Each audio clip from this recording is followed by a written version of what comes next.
Bienvenidas y bienvenidos a Derechos 365 en su segundo programa. Comenzamos.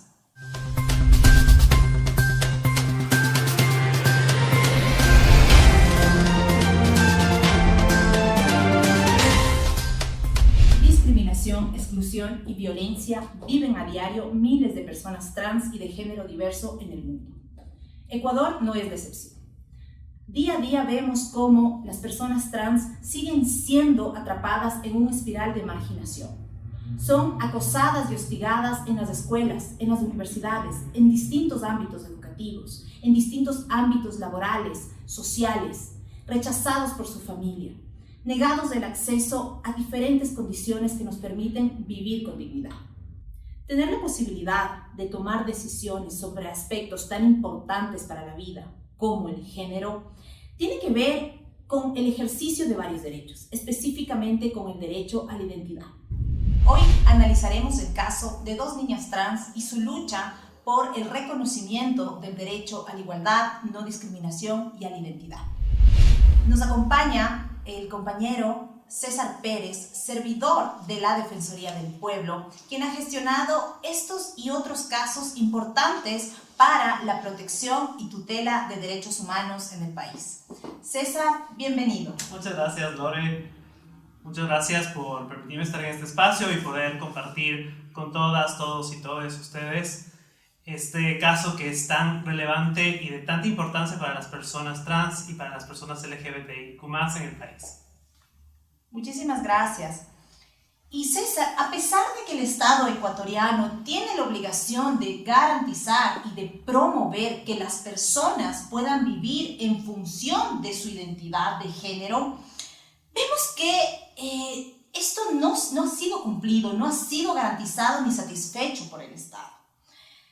Todavía podemos observar que los derechos de las personas trans siguen siendo vulnerados en diferentes ámbitos, en la educación, en la salud, en el ámbito laboral, ¿sí? ¿Nos podrías contar de forma breve cuál fue la situación de estas dos niñas y qué derechos se vulneraron en estos casos? Claro, con mucho gusto, Lore. Bueno, en estos casos lo que sucede es que la normativa, la legislación ecuatoriana, el ordenamiento jurídico ecuatoriano no contempla la posibilidad de que las personas trans menores de 18 años puedan tener su identidad de género que reivindican en sociedad en sus documentos de identidad. Por esta razón, lastimosamente no podían tener este cambio de su documento de identidad con el género que estas personas reivindican y con el cual se reconocen, y desde niñas se dieron cuenta que lo tienen.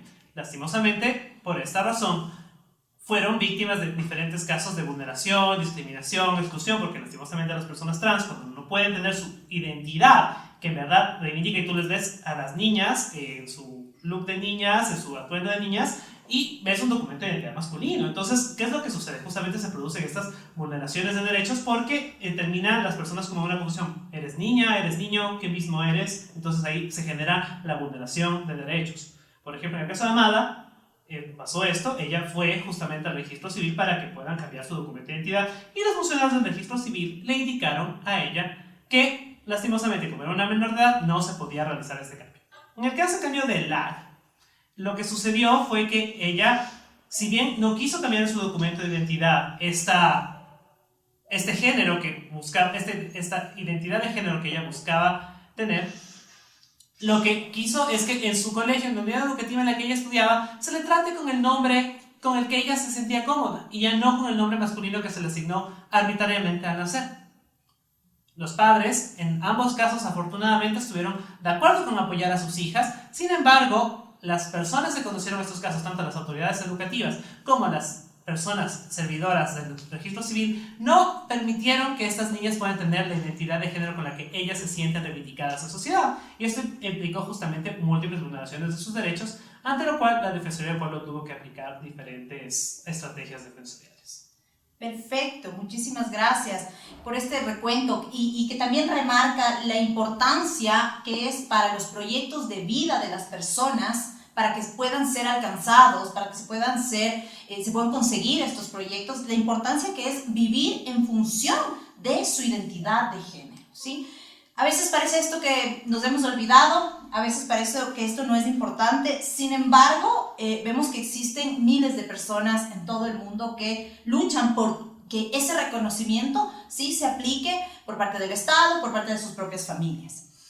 Cuéntame, César, ¿cómo se definió la estrategia de protección de los derechos que nos mencionaste fueron vulnerados en estos casos? Por supuesto. En estos casos, por ejemplo, en el caso de Amada, como ella ya contaba con el patrocinio de abogados especializados en litigio de temas de las personas LGBTIQ+, lo que hizo la Defensoría del Pueblo fue apoyar a la acción de protección que estas personas ya presentaron con un amicus curiae en el cual fortalecimos los argumentos dados por la fundación que defiende los derechos de las personas LGBTIQ+. Es decir, pusimos temas consagrados en las normativas internacionales, pusimos cómo las personas trans desde muy pequeñas reconocen, identifican su identidad de género y la reivindican en la sociedad. Entonces ahí nuestro rol fue más que nada de apoyar a una decisión que efectivamente tutele los derechos de la niña trans. Y afortunadamente, gracias a esta acción que hemos efectuado en conjunto con la Fundación Pacta, lo que se logró fue que la niña trans Amada tenga por fin un documento de identidad en el cual se reconozca su identidad de género femenina y que pueda cambiar su género en la cédula a pesar de que la normativa ecuatoriana se lo impedía. En el caso de LAG, en cambio, lo que se hizo ahí sí como defensoría fue presentar una acción de protección y posteriormente lo que se hizo fue, cuando ya estas, lastimosamente en las primeras y segunda instancia, como no tomaron en cuenta los jueces el derecho de los niños de comunicar su identidad de género, el tomar en cuenta la decisión de los niños, de los padres, y las múltiples vulneraciones de derechos que sufrió esta niña trans, lastimosamente estas dos instancias se perdieron y lo que tuvimos que hacer es, y nos encontramos en el momento, y que tuvimos una audiencia recién en febrero del 2023, es presentar una acción extraordinaria de protección. En este año 2023, lo que hicimos en esta audiencia de la acción extraordinaria de protección fue exponerle al juez justamente estas vulneraciones que se produjeron en el trámite de la acción de protección, en la cual ni siquiera se escuchó la voluntad de la niña, sino que ni siquiera se tenía claridad por parte de los jueces de que existe un tema de una identidad de género. Es más, lo confundieron con orientación sexual y decía que no era lo suficientemente adulta para poder reivindicar su orientación sexual cuando lo que estábamos tratando es un tema de identidad de género. Entonces, tú puedes evidenciar en este caso cómo es el desconocimiento de los jueces que ni siquiera logran entender cuál es el derecho que estamos tratando y cómo esta falencia de entender el derecho genera justamente las vulneraciones de derechos que han sido expuestas por parte de la Defensoría del Pueblo.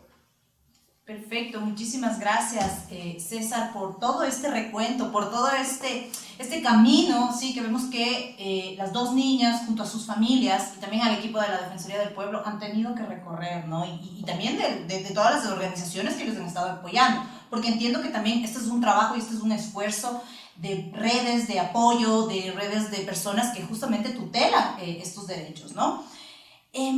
Sin embargo, César, es importante destacar justamente que estos casos no son aislados, ¿sí? No solo tenemos estas dos niñas que han sufrido estas vulneraciones de derechos en su vida, que no ha sido reconocido este aspecto tan importante y que da sentido a la vida de cada persona, como es el poder vivir en función de su identidad de género. Te invitamos a ver un testimonio de una persona transmasculina. Adelante.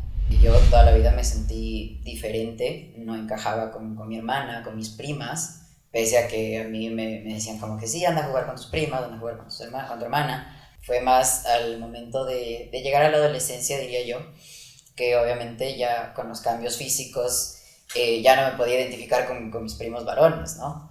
No fue sino hasta terminando el colegio que yo encontré el término trans. Y una vez que lo encontré, claro, empecé a buscar en internet, empecé a encontrar testimonios de otros chicos que habían pasado por algo similar. Entonces ahí yo empecé como que, ok, esto es lo que pasa conmigo, soy un hombre trans.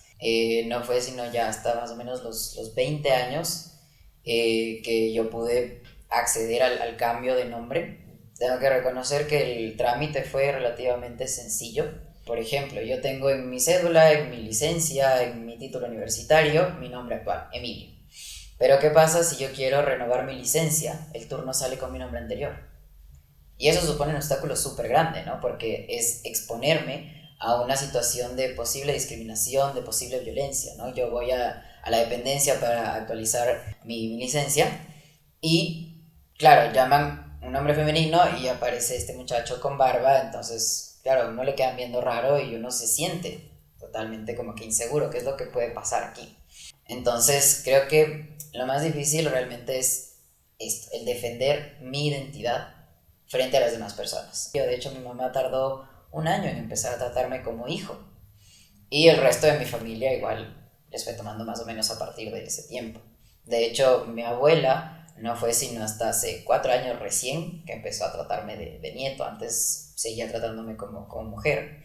Y claro, eso supone un obstáculo porque es desgastante, o sea, no es fácil estar lidiando con que a uno le llamen con un nombre que no se identifica o con unos pronombres con los que no se identifica, ¿no? Más que nada porque todo el tiempo te están recordando que no eres lo que tú te identificas, ¿no? ¿Qué nos puedes comentar sobre este caso, César, esta historia de vida que hemos visto en el video?